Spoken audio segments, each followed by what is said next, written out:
Hey friends, I'm Heidi with Heavenly Minded Home, and today I want to talk about the top 5 areas that we focus on to build really strong family relationships. So between parent to child and even children to siblings, these are the things that we really focus on to ensure that our family has really strong relationships. So come and hang out with me. Let's chat about this so you can start putting these very things into practice in your own home.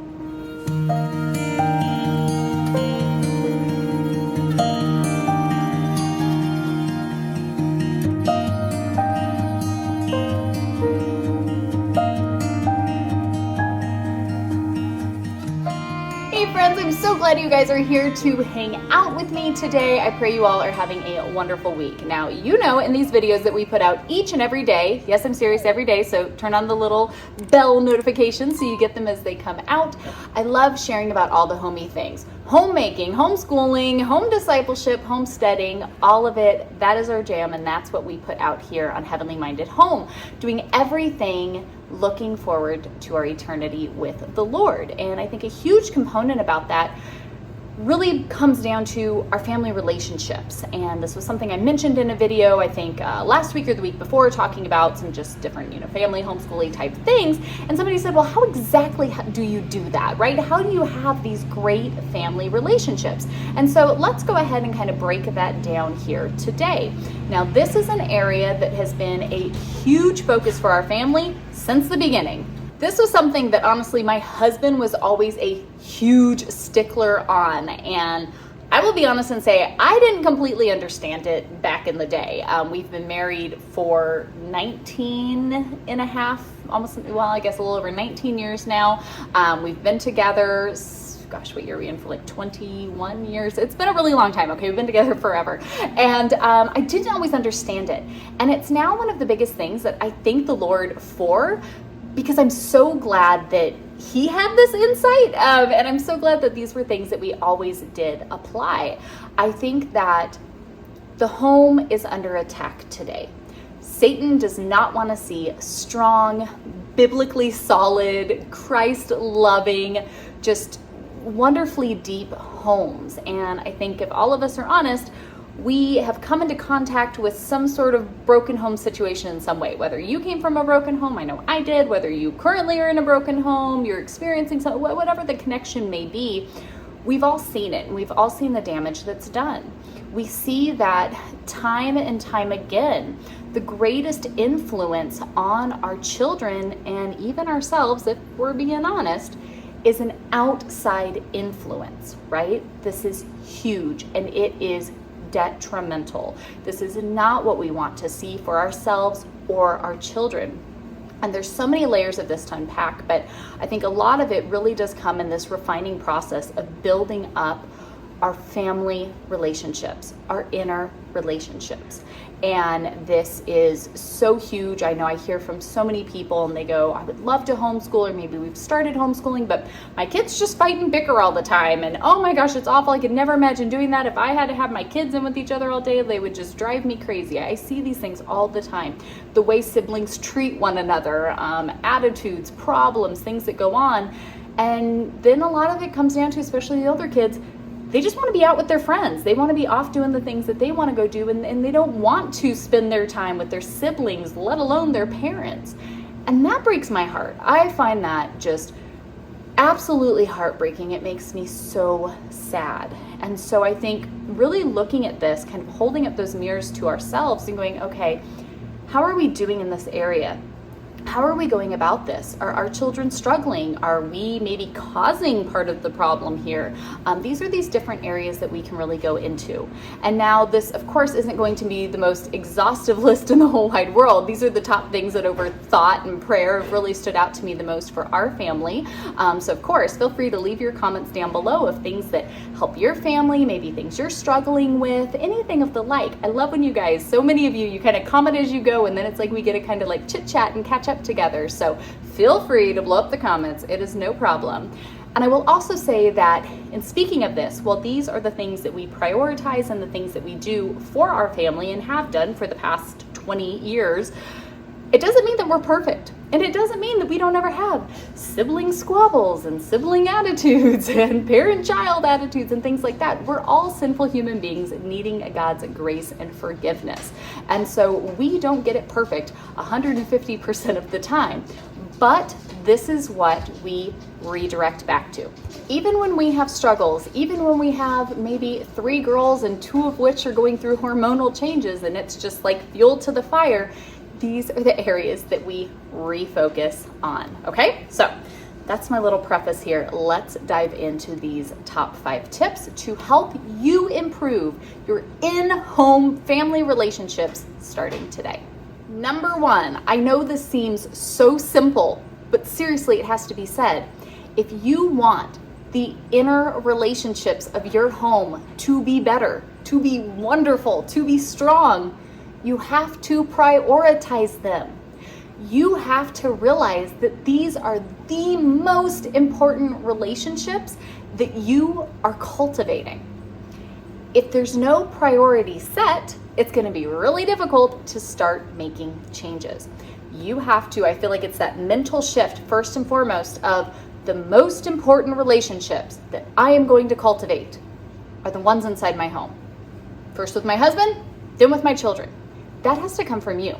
I know sometimes it's really, really easy as parents to go, what is wrong with these kids? They're always bickering with each other. They're not sharing. They're so rude. They just want to go out with their friends. They just want to go do their own thing. They just want to whatever. Like, it's so easy to look at the kids and go, what is wrong with you guys? Why are you acting like that? If we held the mirror up in front of us, we're usually the ones modeling that behavior that they are then doing themselves. Might look a little different just because we're older and they're younger. But a lot of the times, and it kind of stings to understand this, a lot of the times and a lot of the ways, we're kind of modeling this and showing them how to have this poor behavior and heart issues. And so the first thing we have to do is we have to prioritize this. We have to say, I'm going to make this my priority. The number 1 relationship that I'm going to focus on is this, my spouse, okay? We're gonna talk about that in a minute. Then I'm gonna focus on my children, right? Our relationships. And then would be everything else, because right now we're gonna focus inside of the home. That's what's most important to me. And those inside of my home are going to start feeling it. They're going to see just how important this is to me.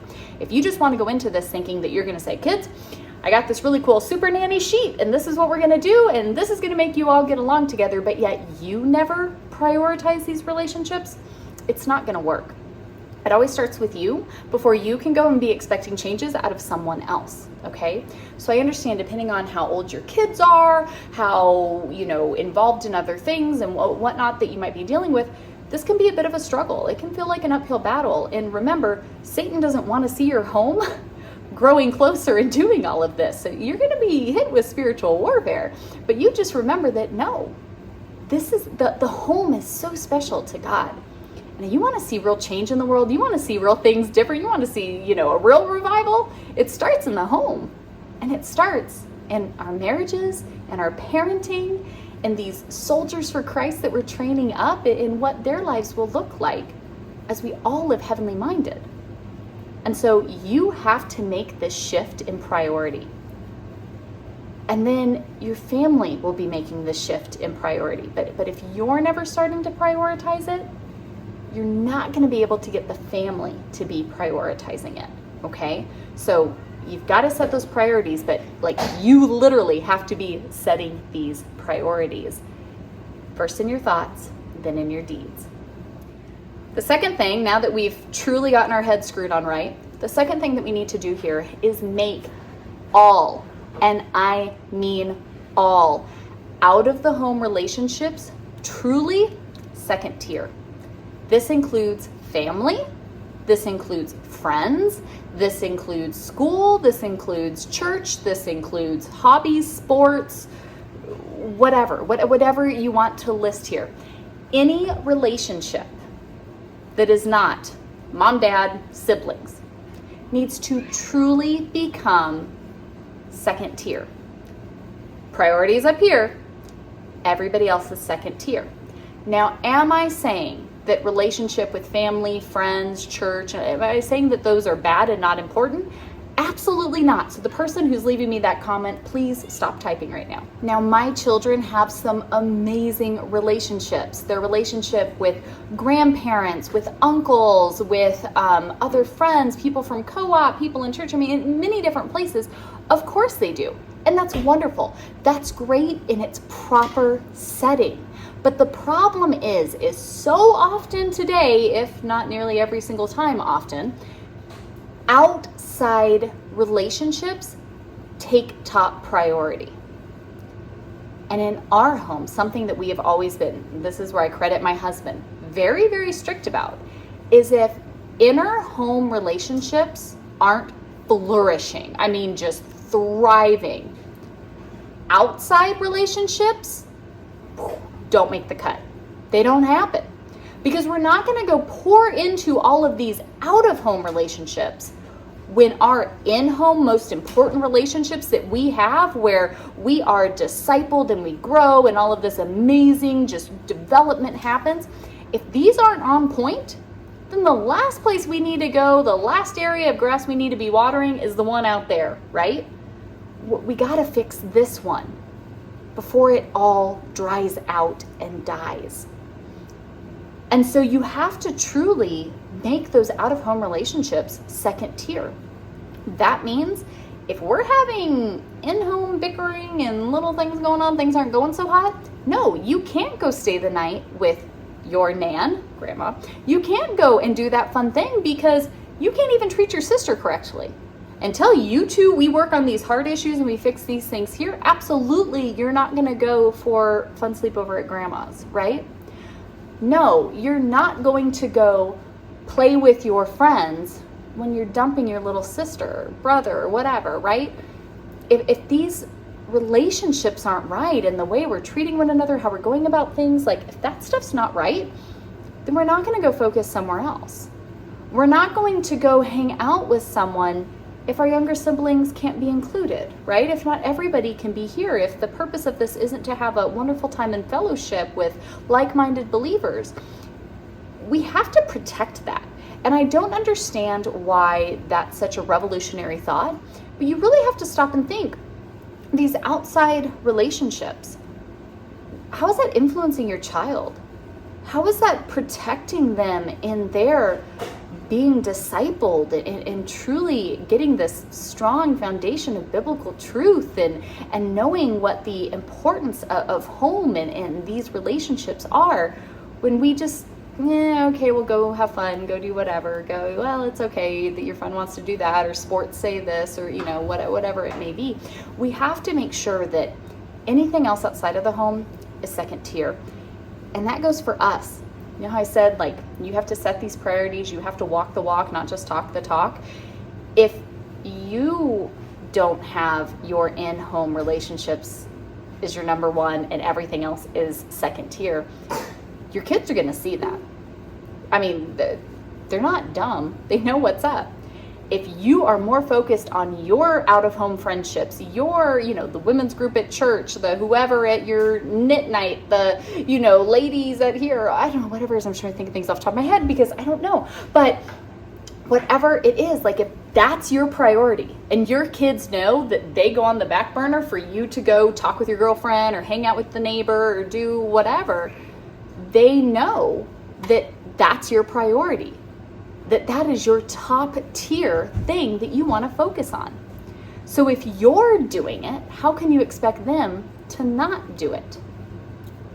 The third point that I think is really important, especially for those of us who are making some big changes in our home, which I get it. I mean, we still go through seasons of life where it's like, okay, things are getting a little out of control. We need to reel this back in, okay? I think it is so incredibly important to be very open and honest and humble in these convictions and in these conversations with our children. I think our children deserve that respect and we should absolutely show it to them. Maybe you are in a spot that this whole balance is out of control and you and the hubby got to sit down and make some big changes in your home and the way relationships are being prioritized, right? Maybe that's where you find yourself. I think it's really, really important to openly discuss this with your kids. Openly discuss with them where they're prioritizing their relationships. Why are they being so influenced by these worldly things, or at least out of home things? Well, it's usually because their priority is on hanging out and being with people that are worldly, or at least outside of the home. And so you're constantly battling this, well, they're just so focused on that. Well, yeah, because that's where they spend their time. Like, that's where you let them prioritize. And so I think having these conversations and talking with them, it doesn't mean that they're going to understand or necessarily agree with you, but that's why you're the parent. That's why God has entrusted you with the responsibility of training up these children. And I think that our kids deserve that respect of, hey, this is what we're doing and it's why we're doing it. I understand you may not like it and you may not get it, but I'm going to be actively praying for you through it. We're going to be praying together as a family about this. I don't know what she's doing. And this is why we're making these changes. I think it's one thing when all of a sudden, we get all hopped up and worried about something, and so we just kind of flip the table and we pull out the new page and we go, this is what everybody's doing, and everybody in the family is like, mom's on a new kick, like, what are we doing now? That can be a little crazy, and I think that they don't necessarily think you're being serious because it's just one of your new kicks. I know I'm guilty of that, where I'm like, you know what? No screens, all screens are bad, everything's out, and I never explain or discuss anything, and everybody's just like, she's crazy. And then it's not sustainable and it ends up coming in sometime and they're like, see, mom's fad is over, we're back to it. Totally guilty. But I think when we say, hey, let's all sit down and talk about this. I'm concerned. And this is what I'm concerned about. This is why I'm concerned. You don't have to agree with me. You don't have to understand it. But these are my biblical convictions. And when I see scripturally the importance of the home, and our influence for you, our discipleship, our training you up, our responsibility to train you up in God's ways with a biblical worldview, knowing what truth truly is, and knowing that these relationships come first. And so when we're focusing other places, we got influence coming on, that's where you're prioritizing, right? All these pieces start, moving around. We have to address this. And so for right now, it looks like we're reeling everything in. This is where we're focusing on, and then we'll start sorting through and figuring out what's what, but this is becoming priority. I think that we have those conversations. We have them openly, we have them honestly, we have them humbly. We allow our children a space to talk, to share. Doesn't mean they're necessarily right, and doesn't mean necessarily you're going to change my mind, but your voice will still be heard because I will show you that respect, because that's me training you up to know how to show others respect, right? So having these discussions openly, especially when you have older kids, makes this very, very important to understand that it's not just some kick mom's on because she's been watching too much YouTube, but because there's a conviction. There's an understanding of God's word and the heart of the matter, the root of all of this, and why it's so important. And let prayer and scripture refine your family, right? Even the kids, the teenagers who are really wishing you'd stop watching that crazy heavenly minded home lady because she keeps coming up with all these ridiculous things that they don't want to do. I get it, you guys. I'm so sorry. But it's important. And when you get older, you're going to look back and be so thankful that you were taught and you were prioritizing these family relationships. The fourth thing, and this is so important, you guys, do not overlook this. If you want to have strong family relationships, inner home, sibling, parent, child relationships, have fun. Seriously, this is so important. I see so often parents are frustrated with the type of friends and priorities and things that their kids are having in their lives. And I'm kind of like, well, you're the one who let them have them. So you're the one who kind of has to take responsibility to get things back on track here. But then we want to just strip out all the things that we don't want them doing. And we don't really replace it with anything, let alone anything that's like fun and exciting and something that like everybody would want to go do, right? So if you want your in-home relationships to be close, to be priority, to be biblical and godly and just fellowship and Christ, just worshiping and all of these amazing things that we all could talk about of like, yes. That's the type of family I want. This biblical family that loves one another, and kids love being with their parents, and kids love being with each other, and parents love being with their kids, and all of these great things, right? All of the warm, little, fuzzy, romantic things. Have fun. Have fun with your kids. So You need to have fun with them. They need to have fun with one another. And then everybody needs to just have fun all together. We need to do fun things. And I think especially if this is an area that your family is struggling, things are not going so well. When the kids are having some headbutting things, maybe siblings with one another, whatever the case may be, the best tip of advice that I could give you in as far as like the practical starting to do the stuff, come up with fun things.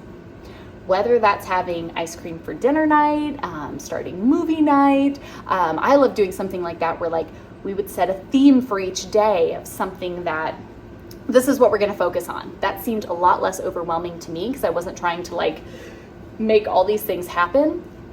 I stripped out all the stuff that we didn't need. We don't need to be on screens all the time. You don't need to be going to other people's houses. You don't need to be having a bunch of people come over. You don't need to be focusing on all these things off by yourself.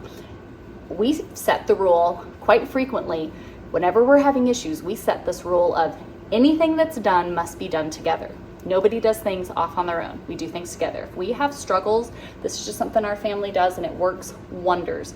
If we are having attitude struggles, we say anything you do throughout the day is done in a group setting. So my kids know they can get on and play video games if they're all playing together. You don't just go sit, well, my girls, they all share a room. That's another reason why I have no interest in getting a bigger house with more rooms. Our girls all share a room. You're in there together. Somebody wants to go do something, we all go do it together, right? We have that togetherness, and it really does help us break through a lot of those barriers and problems and hard issues that maybe we're dealing with. And then it kind of just comes naturally that we're back on track with everybody kind of getting along, but we make sure that we're having fun together. If I'm struggling with a child and we're just butting heads at the moment, that's my cue to go, we need to do something fun together. Whether it's walking around a thrift store, them helping me in the garden, us just going outside and playing in the pool, or having family hiking day, or whatever it may be, let's do something fun. Sometimes it's me pulling out all the nail polish and we do manicures at the table. Sometimes it's a movie that we're watching. Sometimes it's just being outside and playing with the critters, or doing something like that. But you want to make sure that you are creating these just rich environments of fun for your family to flourish in. Letting the kids help you cook dinner in the evening, even if it takes longer and it makes a mess, right? Bring them all in. Letting them bake special desserts afterwards, right? Going out and having a fire, making s'mores and catching fireflies, that's a big one that we do a lot. But finding these little opportunities, it doesn't have to cost a lot of money, it doesn't have to be fancy, it doesn't have to be Pinterest worthy. Just have fun together and prioritize that fun as a family. Play a board game at the dinner table every night. We did that for the longest time, and now that I'm thinking about it, I totally miss it, where we would play a card game or a dice game every night while we ate dinner. We're all sitting at the table anyways. We'd pull out and have our game that we would play, creating, family game night, family movie night, family s'mores night, family hike day, family whatever you want to do. Start replacing all of those out-of-home focuses, out-of-home priorities with in-home focuses and priorities that are fun, that are encouraging us all. Even get mom and dad, come on, we need to be playing and having a good time too. Let's start focusing and let's start making those shifts, and I promise you, you're going to start reaping the rewards. And the fifth and final point that really just sums up the whole thing is that we need to be modeling God's originally intended factory settings. We all have this in us. So don't think, oh, my family could never be like that. We could never do it. It's rubbish, okay? All of us have this as our original factory settings, right? Reset to default. This is what we have. It's God first, spouse second, children third, everything else, okay? It doesn't mean that these aren't important or anything. It's just the proper order, God's original setting. We all would understand this in any other setting. If I want to have my driver's license, first I have to go to driver's education, then I have to get my permit, then I have to pass a test, then I get my driver's license. We all understand that, right? We're not focusing on the driving test when you haven't even done driver's education. That would be silly because, yeah, you're going to need that. You can think about it and pay attention and whatever, but like if you don't do them in their proper order, you can't get to one before the other. Like it doesn't work out. We would understand this in any other setting, but yet we talk about it from a biblical view, and all of a sudden we all get a little wonky and we're like, how does this work? We all do it. It happens. But we have to understand God's original settings. They're that way for a purpose and for a reason. And they make sense, and that's how it works. And we all have these abilities in us because it's how God designed us to be. So the more that we start conforming ourselves to these true and proper settings that are all written in our DNA from God Himself, of our relationship with the Lord is number one. Your kids should see that in you. If we asked our kids, what is the number one thing your mom focuses on? Her walk with the Lord. That is the most important thing to her. What's the number one thing that dad focuses on? His walk with the Lord. That's the number one important thing, to him. Your kids, what's the most important thing? Their walk with the Lord, right? That should be number one. And that's a relationship that we continually pursue, we continually grow in. And then number two, that second piece there, spouse. For us, and you guys who are in Biblical Womanhood, we're really going in over this. And if you haven't joined us for Biblical Womanhood, it's all linked down below. Come and join us because it's amazing, and it'll be the best time. You have to come over and join us. But we're talking about love that our husbands can feel this week specifically. And as a woman, a married woman, my number one human relationship is that of my spouse, right? The Lord first, and then my spouse. And then after that, right, husband, wife, we have our children. That's our priority. We have each other first, and then our kids. And then that leaves on that bottom tier, not that it's not important, but on that bottom tier is literally everyone else. And those are wonderful relationships. I'm so thankful for my friends. I'm so thankful for my family. I'm so thankful for my church community and you guys. And so many amazing relationships that we get to have a piece in. But you guys will always take the back seat to my husband, to my children, to my time with the Lord. You'll always take the back seat. And it's not because you're not important. It doesn't mean I don't care about you or anything else like that. It's because I have to keep my priorities in line so that I work in the most optimal, efficiency due to my factory settings. And the more that we start understanding God's plan, God's order, God's will, and we start conforming ourselves to His truth, you're going to see things flourish like they have never flourished before. I promise you. It may take some time, may take some difficult refining. Satan may really not be happy about it. But if there's one thing I love to do, it's to tick Satan off. And the best way to do that is by living by God's word. Is by the more I just lean into Christ and His truth, the more Satan does not like it. And I am all about ticking him off. So just saying, it's kind of fun. But understanding God's order, God's will, and walking in that, in your life, in your marriage, in your parenting, and for your kids, that is huge. So friends, that there would be my top 5 tips for how to start really fixing up these relationships inside of our homes, how to have strong parent-child relationships, how to have strong sibling relationships in our family. And I know these things can be difficult. I know they can be a little intimidating, trying to sort the pieces out and all of that. But I'm telling you, if you really focus on these 5 tips here, really look at them, take them to prayer, ask the Lord to guide you and convict you and lead you. Know that I promise, I am over here cheering you on every step of the way. And if you ever have any questions, ever anything that you're like, okay, I understand this and I'm getting there, but how? How does it play out? Leave me a comment. Let me know. I'm happy to share because I believe in this so much. I am so thankful that I love my time with my kids. I love our relationships. Do we have good days and bad days? Sure, of course we do. We're all human. Some days it's me needing to go and apologize to them. Sometimes it's them coming and apologizing to me, but I love our relationships. I love that I have an 18-year-old who isn't trying to just run out the door and get out of here because he can't wait to, fly the coop. I love that my kids love being together. I literally had to break up my children having this great, fun, wonderful time because they needed to come clean up and get their chores done and do their stuff because I have things I need to do. And I was like, all right, guys, you could be in here for hours with each other. You're going to have to press pause and let me get a few things done. But I love that. That is such a blessing that they love working together and doing stuff together so much that I had to ruin everybody's day and make them pause, right? Not really, they understand, but you know what I mean, right? Like, I love that my problem is getting them to stop doing stuff together because like we need to get stuff done, or like I need a minute, or whatever it may be, right? I don't want to see them have hard hearts against each other. You see what that turns into with adults, and it's sad. It's so sad. And that's not what we want to do. We want to be doing stuff different.